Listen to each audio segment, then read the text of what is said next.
મારી તબિયત ઠીક નથી, मुझे बुखार है तो इसलिए प्लीज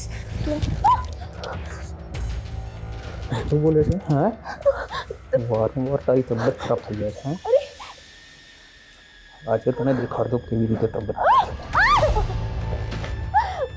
छोड़ो प्लीज, प्लीज मुझे छोड़ो प्लीज, मुझे जावा दे. અરે ચૂપ.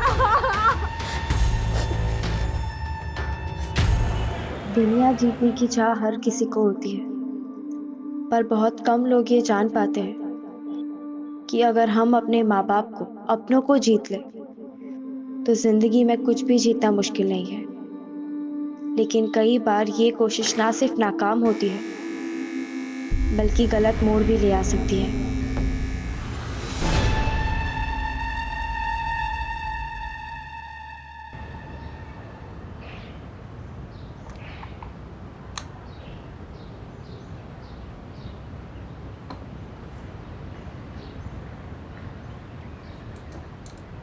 ध्वनि, क्या आती तू? 1 घंटा हो गया ना स्कूल छूट के. मम्मी કેટલો વરસાદ હતો, सब जगह पानी भर गया है. अच्छा, पड़ोस के बच्चे तो सारे आ गए घर पे. तू बारिश में खेल रही थी ना, इसी खिलवाड़ की वजह से फेल हो गई गणित में. मोड़ू सुजुआ छे, तेरी क्लास के जीनल ने पूरे मोहल्ले में ढिंडोरा पीट दिया है. तेरे पप्पा को भी पता चल गया होगा, आ रहे होंगे अभी. नहीं नहीं मम्मी, आपको तो पता है ना, एग्जाम के दिन मुझे 104 बुखार था, एना माटे मारू पेपर सारू नतु गयो. आप पप्पा को बोल देना प्लीज. हाँ, बात मने नहीं, तारा पप्पा ने समझाओ. लेकिन मम्मी,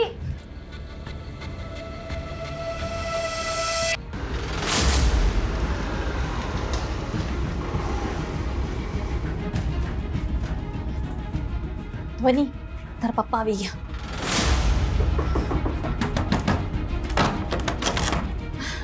आपके लिए चाय बना दूं गरमा गर्म, या फिर सीधा खाना खाओगे आप? ध्वनि क्या छे? ध्वनि क्या छे? ध्वनि, मम्मी मैं बहुत बुरी हूँ ना, मेरे वजह से पापा ने आपको भी चिल्लाया. सांबड़ बेटा, तू मुझे देख रही है ना, मैं नहीं चाहती कि तू मेरे जैसी जिंदगी जिए. तने खबर छे, मैं नर्स बनना चाहती थी.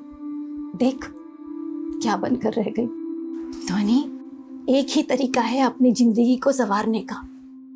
खूब मन लगाकर पढ़ाई कर, कुछ बन जा, अपने पैरों पर खड़ी हो जा, और फिर अपनी जिंदगी अपनी तरीके से जी. समझ रही है ना बेटा? आराम से.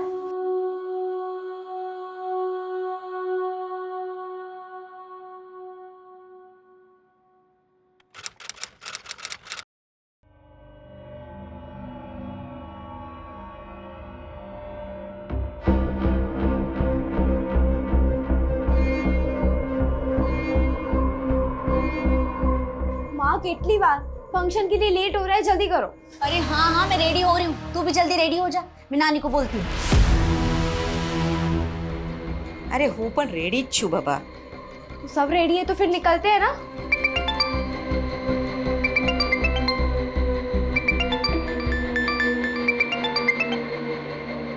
हेलो, तुम लोग फंक्शन के लिए निकले या नहीं? बस निकल रहे हैं.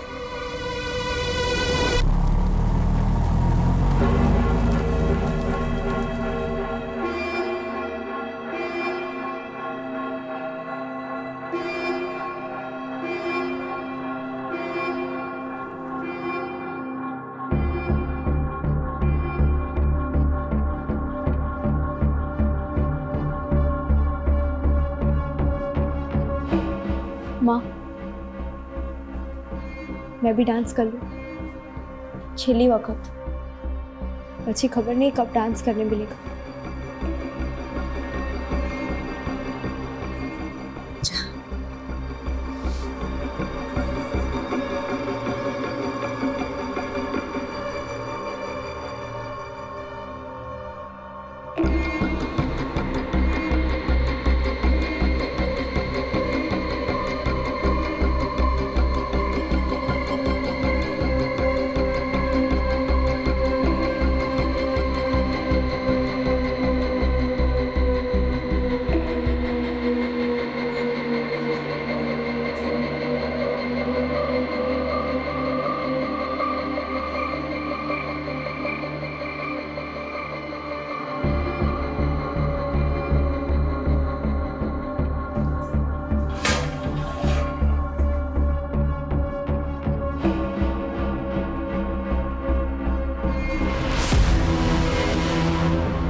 ध्वनि,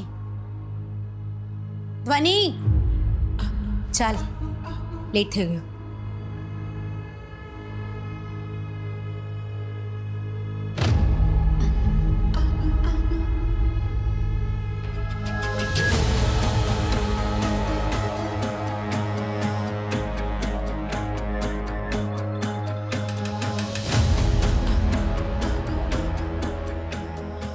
अपना ध्यान रखना हो. आप भी ना तने बहुत मिस करीस. प्लीज मेरे को छोड़ के मत जाओ ना. ऐसा मत कर बेटा. तुझे पता है कि इतनी हिम्मत से ये फैसला लिया है. खबर नहीं હું તારા વગર કેવી રીતે રહીશ. हाँ हाँ बराबर છે. તું સારા પ્યાર બેટી पे લૂંટા દે. हाँ तो तारे માટે કાઈ નથી. हाँ छोड़ दूंगी तेरे को. ठेका नहीं ले रखा है मैंने तेरा. माँ, कैसी माँ? क्या किया है तूने मेरे लिए? अपना रिश्ता ना एक समझौता है, उससे ज्यादा कुछ नहीं. और वो भी ना आज खत्म हो जाएगा. इसके बाद तुम मरे जिए मेरे को कोई फर्क नहीं पड़ता. और आज बची हमारा रस्तो अलग, मारो रस्तो अलग. बस હવે આ જ સાંભળવાનું બાકી હતું. अब क्या बचा है जीने में? उसे तो मरना ही अच्छा है. धनी बेटा, वो भगवान ने तारा माटे प्रार्थना करीश. सब ठीक हो जाएगा. आज के बाद हम कभी नहीं मिलेंगे. आओ जो.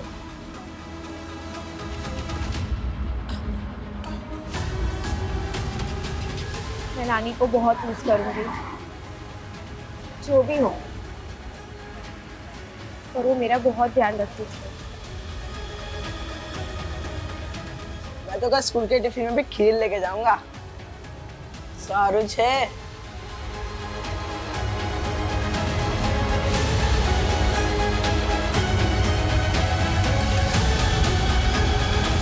आ जाओ तारा माटे. वो फंक्शन में से ना थोड़ी सी बचा ली.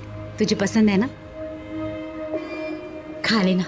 अच्छा सुन, टाइम हो गया, मैं निकलती हूँ. मम्मी, आटलो બધો પ્રેમ કરે છે, मुझे छोड़ के क्यों जा रही हो? फैसला बदला भी तो जा सकता है. नहीं, वो लेट થઈ ગયું છે.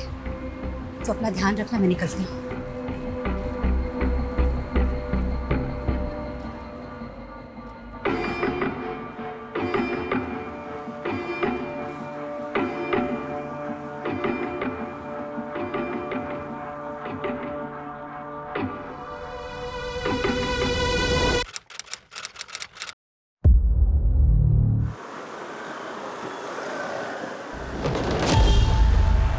रुक रुक रुक रुक रुक रुक. पाछड़ ले, पाछड़ ले. बाईपास पर एक लड़की की बॉडी मिली है सर. काफी बुरी हालत में. लड़की के साथ हुआ. उसके बाद किसी भारी चीज से उसके सर पे वार किया गया है और शायद मरने के लिए बाईपास पर फेंक दिया गया है. सर डॉक्टर का कहना है कि लड़की की बॉडी में जहर भी है. मेटलिक पॉइजन है, खाने के साथ दिया जाता है. अगर कम मात्रा में दिया जाए तो स्लो पॉइजन की तरह काम करता है, लेकिन इस केस में मात्रा बहुत ज्यादा है. लड़की के पास समय बहुत कम है सर. कुछ पता चला कौन है ये लड़की? सर, ये लड़की का पर्स. बस यही मिला है? कार्ड कैश कुछ नहीं? नहीं सर. इतनी दरिंदगी दिखाई और मरने के लिए जहर दिया. आज तक किसी भी केस में मैंने इसे देखा नहीं है. या हो सकता है जहर देना भी प्लानिंग का हिस्सा हो. देखने से तो ये रोड रेज का केस भी लग रहा है. But what ever it is, ये कोई नॉर्मल केस तो नहीं है. सर लड़की की बॉडी पर कोई डीएनए, कोई सीमेंट सैंपल नहीं मिला है. और सर बाईपास पर इतनी गाड़ियां चलती है, कैसे पता लगाएंगे कि उस लड़की के साथ इतनी हैवानियत किसने की है? एक काम करो, क्राइम सीन पे चलने की तैयारी करो. Yes sir.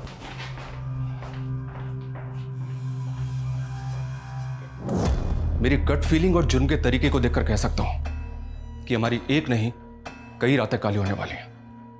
लड़की की पहचान सबसे बड़ा चैलेंज होगा. वो खुद कुछ बता पाएगी इसके आसार तो ना के बराबर है. पर क्या वो वाकई में इंसान होगा जिसने इस लड़की के साथ इस तरह के जुर्म की कल्पना की होगी?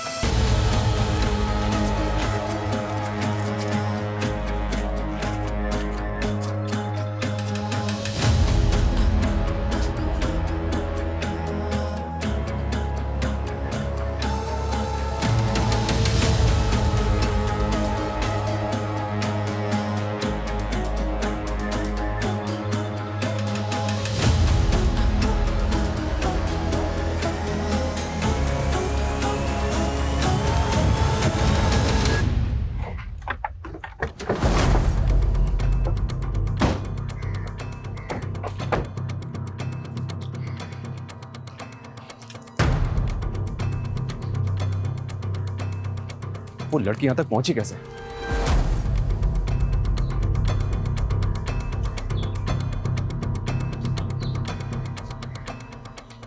ए सुनो, तुम रोज इसी जगह खड़े होते हो? किसी एक जगह पे तो नहीं रहता हूँ साहब, पूरे एरिया में घूमते रहता हूँ। क्यों, क्या हुआ? कल एक 20-22 साल की लड़की को देखा था यहाँ तूने, कुछ पता उसके बारे में? कल तो मैं इस तरफ नहीं था साहब, वो उस तरफ था। एक ड्राइवर है साहब, वो मेरा रेगुलर कस्टमर है, वो बता रहा था कि उसने किसी लड़की को देखा। बे कहाँ मिलेगा ये टैक्सी ड्राइवर? टैक्सी चलाता है साहब, ऐसे कैसे बता सकता हूँ मैं? तेरा रेगुलर कस्टमर है ना, उसका फोन नंबर, टैक्सी नंबर कुछ तो बता सकता है उसके बारे में? ऐसी भी कोई जान पहचान नहीं है सर, वो फ़ोन नंबर, टैक्सी का नंबर तो नहीं पता, पर साहब उसके गाड़ी पे ना एक लाल कलर का बाज का स्टिकर है सर। बाज का स्टिकर? हितेश, बाज के स्टिकर वाली, बिना बाज के स्टिकर वाली बाईपास पे आने जाने वाली हर टैक्सी को अच्छी तरह से चेक करो। ये टैक्सी ड्राइवर मुझे किसी भी हालत में चाहिए। सर, मैं हमेशा तेरे साथ रहूंगी। याद तो बहुत आएगी मुझे तेरी। मम्मी, मैं आपके बिना नहीं रह सकती हूँ। जिंदगी की यही रीत है बेटा, लग्न पछी छोकरी ने सासरिये जाउच पड़े। इस फुटेज में तो ये लड़की बिल्कुल ठीक लग रही है और इसके तकरीबन 2 घंटे के बाद ये बाईपास में मिली। इसका मतलब जो कुछ भी हुआ है इन्हीं 2 घंटों के बीच में हुआ है। हितेश एक काम करो, ये टैक्सी ड्राइवर जहां भी मिले उठाओ इसे। साहब मुझे क्यों बुलाया, मैंने क्या किया है? उस दिन बाईपास रोड पे इसी लड़की को लेके गया था ना तू? हाँ साहब, हाँ तुम्हारो काम छे। जल्दी बोल, क्या किया उस लड़की के साथ? बोल। मैंने क्या किया है साहब? किया उसको जहर दिया और मरने के लिए बाईपास रोड पे फेंक दिया उसे, ये किया है तूने? नहीं साहब, मैंने कुछ नहीं किया, कसम से बोल रहा हूँ। मैंने इसको जनता कॉलोनी से बिठाया था और बाईपास रोड पे इसको सही सलामत उतार दिया था साहब। उतार दिया या फेंक दिया? साहब मैंने फेंका नहीं साहब, जब मैंने उसको उतारा तो वो सही सलामत थी साहब। वहाँ पे एक चाय वाला भी था, उसने सब कुछ देखा है, अब उससे पूछ लीजिए ना। चाय वाला? हाँ साहब, साइकिल पे चाय बेचता है वो।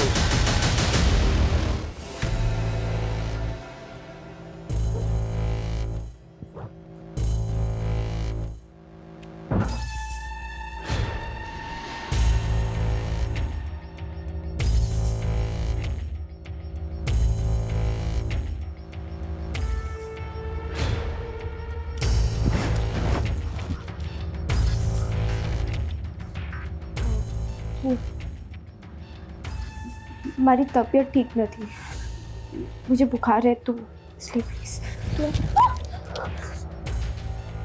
तो बोले थे हाँ, वारंवार तारी तबियत खराब થઈ જાય છે। આજે તને દેખાડ દો કેવી રીતે તબિયત। छोड़ो प्लीज, प्लीज मुझे छोड़ो, प्लीज मुझे जवा दे। अरे चुप।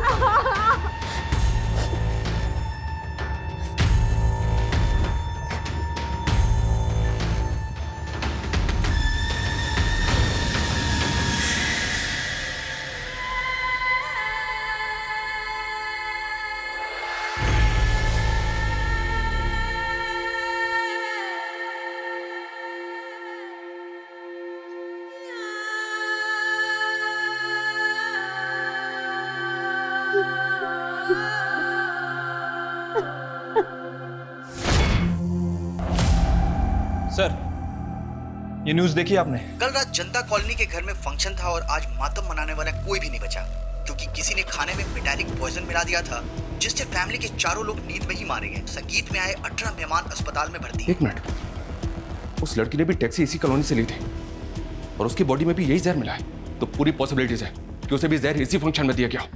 हितेश, मूव।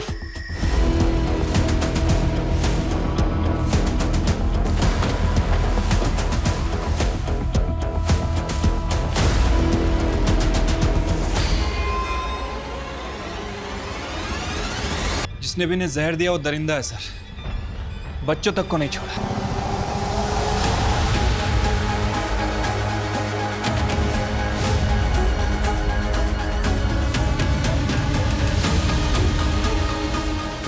छह घंटे के अंदर अंदर ये मामला एक लड़की के केस उसे जहर देने से बढ़कर मास मर्डर तक पहुंच गया।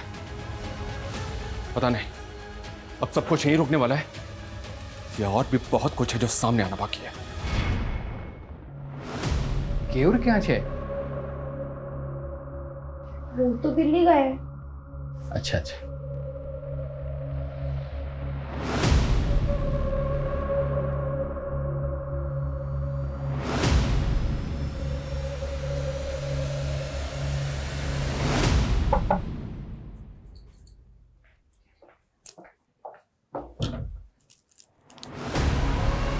શું થયું?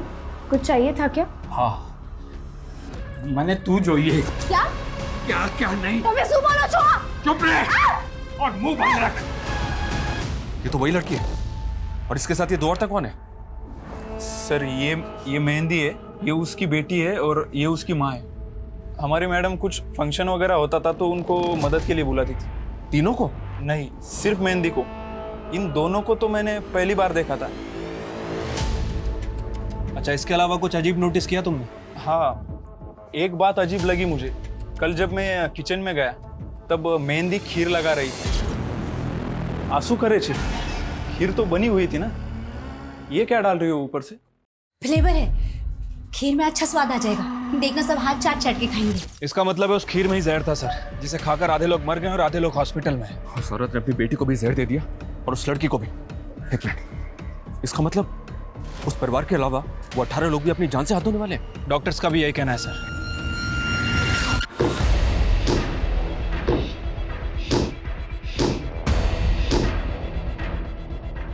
कौन है उधर? मैं हिरन। कोई है वहाँ? सुनाई नहीं दे रहा है।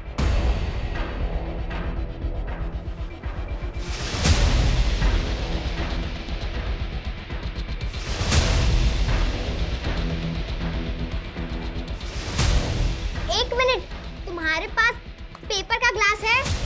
क्या? पेपर का ग्लास?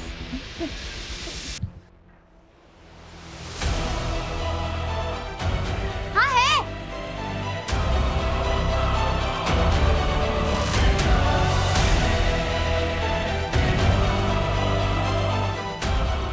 फोल्ड करो और ये धागा उसमें डाल के गांठ लगा दो। हेलो, मेरा नाम मेहंदी है। तुम्हारा क्या नाम है? हीरल।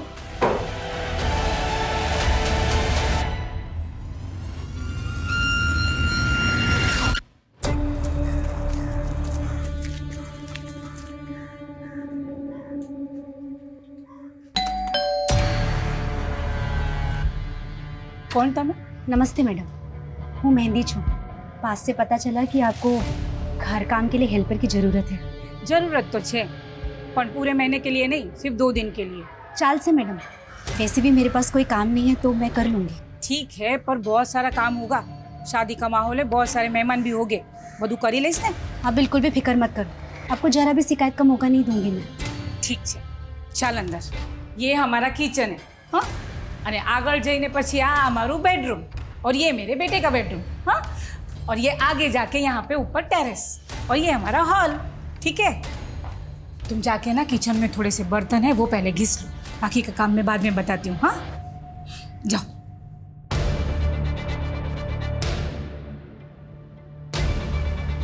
डार्लिंग, આજુ બાજુ જોઈ તો લો। हाँ कई वांधो नहीं, 1 કલાકમાં આવું જો। બાય। या sure I will do don't worry. Bye mummy. अरे तू क्या जाए छे? फोन रख पहले तू। एक काम था मम्मी, छोटा सा। फोन रख। अच्छा, एक minute. Can I call you later? Okay thank you, bye. हाँ, तुझे पता है ना, 2 दिन में तेरी शादी है, अब तू बाहर नहीं जा सकता। कितने तामझाम है और उसके लिए एनर्जी जरूरी है। और एनर्जी रखने के लिए क्या चाहिए? क्या? खाना। और खाना तुम्हें खाना है ना?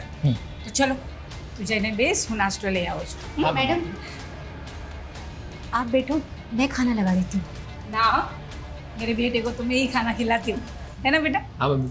जा, तू बैठ, मैं खाना लेके आती हूँ। चलो, तुम बाकी का काम देख लो। हाँ, जा बैठ। हाँ।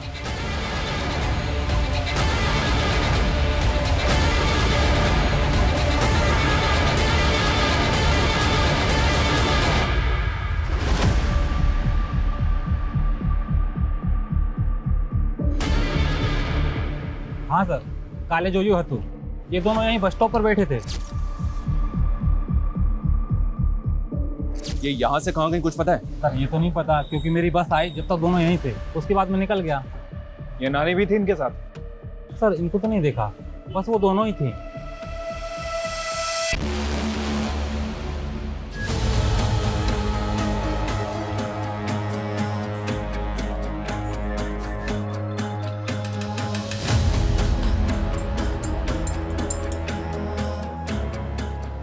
अच्छा जी, तुम्हें बड़ा पता है। आंटी, पाણીની બોતલ આપો ને। શું તને ખબર નથી કે मेरी माँ मुझ पर जान छिड़कती है, आज भी ऐसे करती है जैसे मैं एक छोटा बच्चा हूँ। शादी के बाद तुम्हें मुझे उनसे तो शेयर करना ही पड़ेगा। पता है मुझे क्या लग रहा है?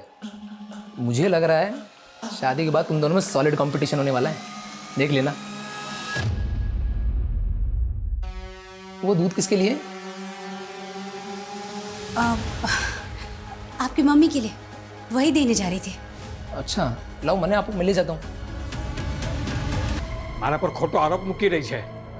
जब तू दिल्ली गया ना, तभी जबरदस्ती रात को मेरी रूम में आ गई और फिर नहीं। छी छी छी। मैंने सच बोल चुका, मैंने ऐसा कुछ नहीं किया। बाप समन ससुर के बारे में इतनी गंदी बातें करते हुए मेरे कैसे कल उठ के अगर उसको लड़के हुए बच्चे हुए तो ऐसे ही संस्कार उस पर डालेगी। मेरी माने ना तो ऐसी लड़की को इस घर में रखने की कोई जरूरत नहीं है। इन्हें पियर मोकली दे पाची। चल यहाँ से।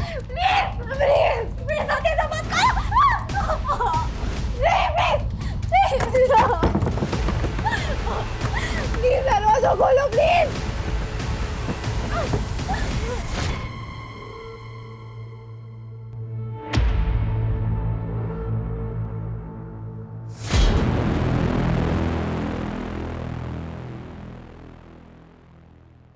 वो लड़की मर गई, उसकी डेथ हो गई और उसका नाम तक हमें पता नहीं है। इससे पहले कि ये औरत कुछ और तबाही मचाए, इस तक पहुंचना हमारे लिए बहुत जरूरी है। हेलो, हाँ बोलो। ठीक है। सर, जिस फैमिली का मर्डर हुआ था उसके पड़ोसी का फोन था। उसका कहना है कि मेहंदी उसके बगल वाले मोहल्ले में रहती है, हनुमान मंदिर के बगल वाला घर। हनुमान मंदिर? हनुमान मंदिर चलो तुरंत।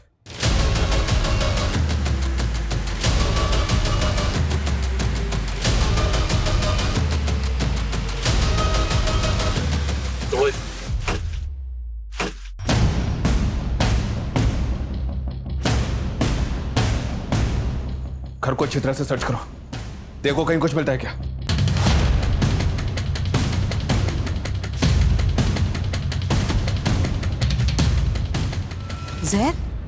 जहरा पी थी तू? पर उन लोग में तो बहुत प्यार था, एक दूसरे का बहुत ख्याल रखती थी वो। ये मेहंदी और उसकी माँ कहाँ जा सकते हैं, कुछ बता सकती हैं? उनका कोई रिश्तेदार वगैरह? रिश्तेदार तो नहीं खबर, पर हाँ उनके घर पे बहुत लोगों का आना जाना रहता था, ज्यादातर लड़की आती थी। Thank you. आ छोकरी कौन छे? हमारा दूर ની બેનની છોકરી છે, कुछ दिनों के लिए आई है। अच्छा सर, ये कुछ आईडीज मिले। नानी माँ बेटी तीनों के डॉक्यूमेंट पे तीनों का एक ही नाम, मेहंदी चा। ये कैसे हो सकता है? ये क्या माजरा है? सर, अंदर से पर्स मिला है, इसमें कुछ डॉक्यूमेंट्स थे, एक फोटो भी है। ऐसा लग रहा है शायद छुपा के रखे गए थे। इस पे रांची का एड्रेस है और ये 20 साल पुराना डॉक्यूमेंट है। सर एक मिनट। सर, इस फोटो के पीछे जो बिल्डिंग है शायद भरूच के विजयनगर की है। तो हो सकता है ये वही हो। फौरन एक टीम भरूच भेजो। जानता हूं ये भूसे के ढेर में सुई ढूंढने के बराबर है, पर क्या करें, कोई चारा नहीं हमारे पास।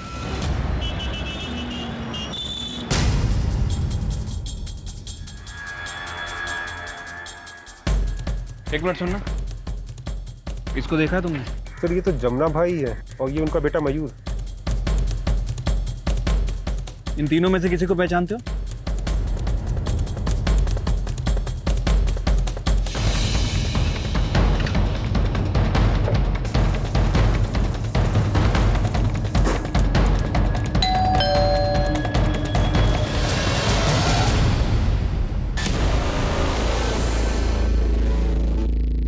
डर मत, मुझे कुछ नहीं हुआ है। बस थोड़ी चोट लग गई है। मैंने सब सुना, कोई तुझे मार रहा था और तू रो रही थी। सच बता, क्या हुआ? तुझे अभी 2 ही महीने हुए हैं, तुझे सब समझ में आ जाएगा। एक बात बता, तूने टैटू बनवा दिया क्या? टैटू? कहा? किसने? मैंने कोई टैटू नहीं बनवाया। नहीं बनवाया है ना? बनाना ही पड़ेगा। हेलो हेलो, क्या हुआ?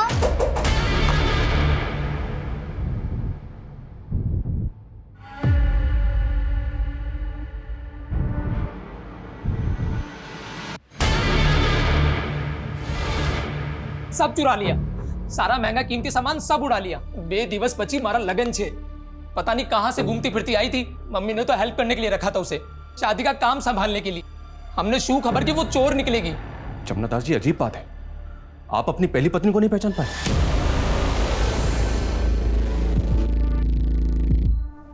हाँ तो अपरा छे। अपरा, जो कुछ देर पहले तक आपके घर में थी। सर, मैं इनकी तरफ जोयू पर नहीं थी, और मैं उसकी तरफ क्यों देखता? ये 3 साल का था तब वो हम सब लोग को छोड़कर चली गई। छोड़कर चली गई थी मतलब? 20 वर्ष पहला इसी घर में चोरी कर कर वो कमीने आसिफ के साथ दुबई भाग गई। आसिफ कौन? उसका बॉस।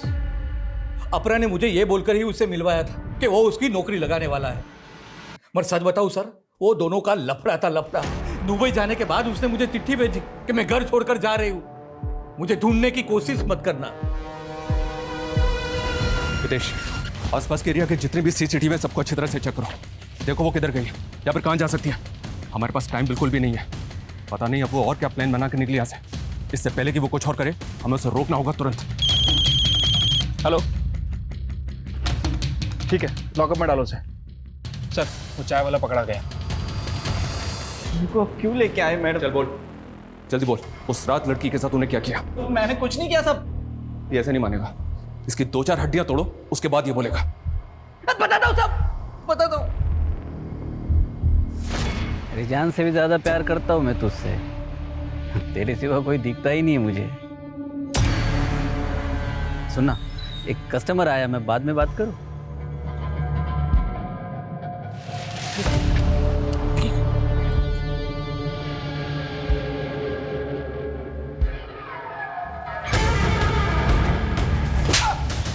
तू इंसान तो क्या जानवर कहलाने लायक भी नहीं है। एक लड़की जो बेचारी मर रही थी, उसकी मदद करने के बजाय तूने उसका किया और मरने के लिए उसे वहीं छोड़ दिया।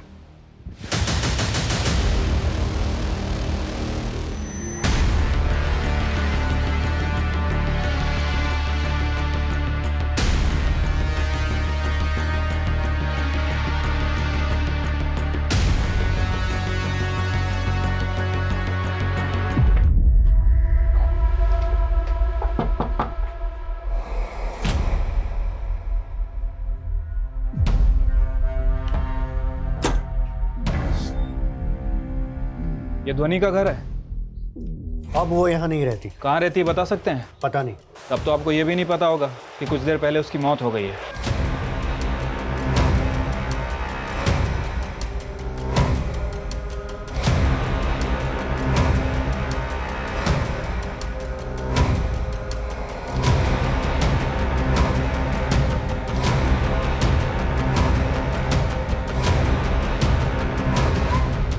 मैं मारी चे मारी ध्वनि ने। आपकी वजह से उसकी मौत हुई मतलब? 4 साल पहले वो यहाँ आई थी, जब उसके ससुराल वालों ने उसे घर से निकाल दिया था। उन्हें बगीच खबर थी कि उसके ससुराल में उसके साथ क्या हो रहा था। उसकी मम्मी ने बताया था मुझे। ध्वनि ने फोन आई, वो तो बहुत रो रही थी। वो उसके साथ जबरदस्ती हो रही है, हो रहा है उसका। क्या फालतू बात कर रही है? अब पति के साथ सोने को भी तुम माँ बेटी बोलोगी? नहीं नहीं, पति नहीं, ससुर। अंशे शू बोले ये? दोबारा ऐसी फालतू बात की ना तो मुझसे बुरा कोई नहीं होगा, समझे? जा काम करने दे। मेरे ही डर से मेरी बेटी अपने ही घर में नहीं आ पाई। तो उसके बाद वो कहाँ गई आपको नहीं पता? मैंने पता भी नहीं किया, समाज के डर से। उसकी माँ भी उसको याद कर करके रो रो के चली गई। मैंने तो लागे इसकी मौत का जिम्मेदार भी मैं ही हूँ। आपको पता है कि वो इतने टाइम कहाँ थी? देखिए 4 साल पहले वो कहाँ थी वो तो हमें नहीं पता, लेकिन कुछ दिनों पहले वो भरूच में किसी अपरा की बेटी बनकर रह रही थी। भरूच? अपरा? जब उसके अपनों ने ही उसे नहीं अपनाया तो दूसरों को अपना बनाकर जीने लगी। 4 साल पहले धोनी जब गायब हुई वो 17 साल की थी सर। तो मतलब जब उसकी मौत हुई वो 21 साल की थी। Okay. Hello sir, MG bypass पे एक औरत ने एक रिक्शा वाले और एक सवारी पर चाकू से हमला किया है। सर, उन दोनों को हमने हॉस्पिटल भेज दिया है और उस औरत को पुलिस स्टेशन लेकर आ रहे हैं। सर, मुझे लगता है ये वही औरत है जिसे हम ढूंढ रहे थे।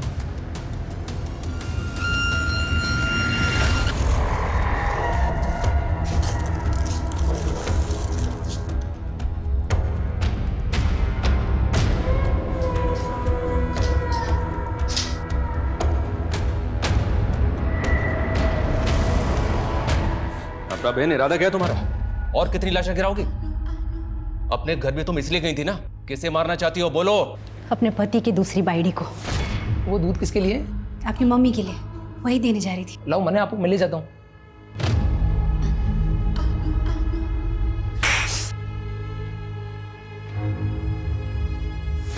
पर मारा नहीं, सिर्फ चोरी की।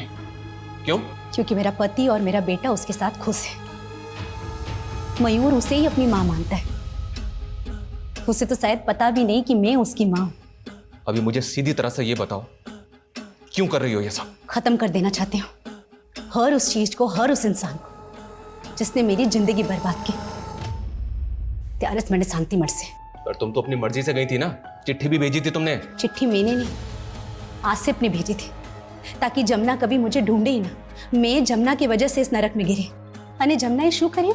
नकली चिट्ठी पे भरोसा कर लिया। मतलब?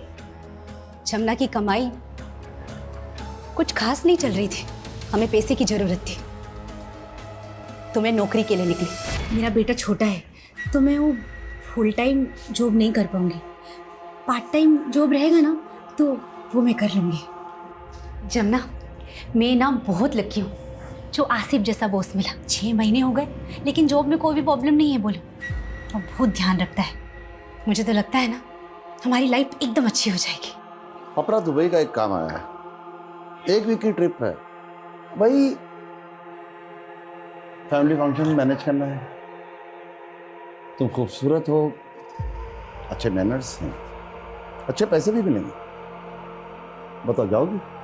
पैसे की बहुत जरूरत थी। मैं उसके साथ दुबई चली गई। वहां जाके पता चला कि खेल कुछ हो रही है। मुझसे मेरा पासपोर्ट छीन लिया और मुझे बेच दिया। तो तुम वापस इंडिया कैसे आई? जब मैं किसी काम की नहीं रही तो आसिफ ने मुझे वापस बुला लिया। क्यों?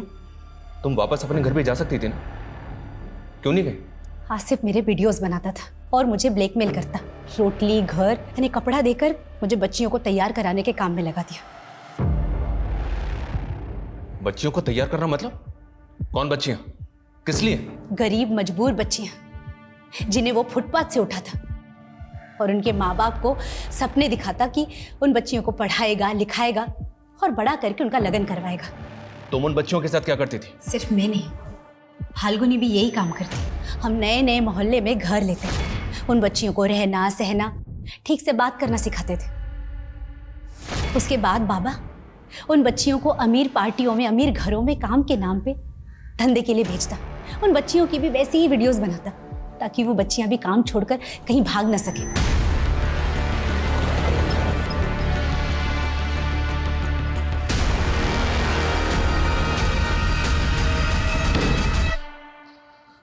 लोगों से अपनी बच्चियां दे क्यों देते? ऐसा क्या करता है वो? मजबूर गरीब बच्चियों का फायदा उठाता, उनका मसीहा बनकर जाता। वो मासूम बच्चियां उसे बाबा कहकर बुलाती। ऐसा टैटू तो हमने उस बच्ची ध्वनि के मां पर भी देखा था। वो उसका QR कोड था। हाँ। और तुम 3 औरतों के डॉक्यूमेंट्स मेहंदी नाम से ही क्यों थे? वो हर बच्ची का नाम मेहंदी ही रखता, ताकि अगर कोई कभी पकड़ा जाए तो उसकी असली पहचान सामने ना आ सके। इतना सब कुछ जानती थी तुम उसके बारे में, पुलिस के पास आना चाहिए था ना तुम्हें। हटलू सरल न थे, वो बहुत बड़ा आदमी है। जब ध्वनि आई तो हमें लगा कि यही हमारा परिवार है। फिर हमने सोचा कि बाबा के चंगुल से आजाद हो जाएंगे, भाग जाएंगे यहाँ से। बस હવે બહુ થઈ ગયું, अब हम अपनी किस्मत खुद लिखेंगे। तो तुम भागी क्यों नहीं? भागी तो थे। सबसे पहले ध्वनि गई थी, लेकिन उसे पता चला कि उसकी माँ मर गई है और उसका बाप उसे कभी नहीं अपनाएगा। उसके पास रहने के लिए जगह नहीं थी, तो उसने बाबा के पास वापस आने का फैसला किया। उस फंक्शन में तुम तीनों औरतें साथ में गई, तो तुम तीनों वहां से भागी कब? फंक्शन के बाद ही अलग होने का प्लान था। इस फंक्शन में तुमने लोगों को जहर दिया था ना, उसमें वो लड़की भी थी जिसे तुम अपनी बेटी मानती थी, उसे भी। मैं नहीं चाहती थी कि वो उस नरक में वापस जाए। बाबा के फायदे के लिए वो रोज मरे, इससे अच्छा तो एक बार में मर के मुक्ति पा जाए। इसीलिए मैंने उससे मुक्त कर दिया। लोग जिन्हें तुमने मारा उनमें 2 बच्चे भी थे, उन्हें क्यों मारा? कोई मासूम नहीं था। बाबा के बाद बच्चियों के खरीद फरोख्त में ये परिवार सबसे आगे था। उस घर के हर आदमी ने मेरा किया है। मैंने सोच लिया था जब भी मौका मिलेगा ना, मैं सबको खत्म कर दूंगी। तुम्हें पता है, उस परिवार के अलावा भी तुमने 18 लोगों की जान ली। ज्यादा भी होते ना तो फर्क नहीं पड़ता। कभी किसी ने मेरा दुख सुना, और गेहूं के साथ ना घुन भी पिसता है, वही हुआ। अगर वो परिवार जिंदा रहता ना तो पता नहीं कितनी बच्चियों की जिंदगी बर्बाद होती। आज तारीख सोचिए, 12 जुलाई। क्यों? बचा लीजिए, उन बच्चियों को बचा लीजिए। किन बच्चियों को बचाने? किसकी बात कर रही हो तुम? मेहंदी और हिरन 10 साल की बच्चियां हैं। बाबा उन्हें पाकिस्तान गुजरात बॉर्डर पर बेचने वाला है। हेलो, बिना पेमेंट हुए माल बॉर्डर नहीं पहुंचेगा। उसका नंबर है तुम्हारे पास? हाँ। हितेश, उसका नंबर नोट करो और पता करो कि इसके बाबा की करंट लोकेशन क्या है। Move fast.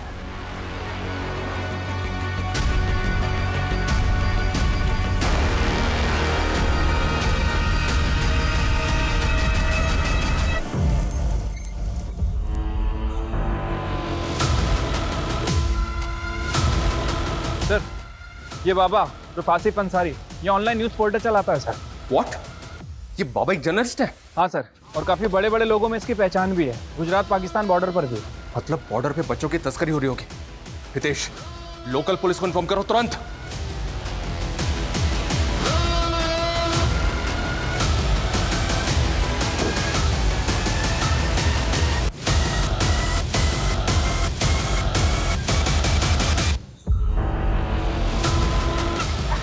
इसको पकड़ो।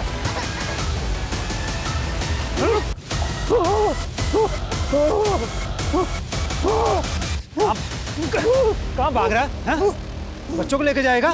चल चल। इस केस में एक के बाद एक कई लेयर्स खुलती चली गई और एक बड़ा रैकेट पकड़ा गया जो गरीब मासूम बच्चियों को, लड़कियों को इस पेशे में धकेलता था।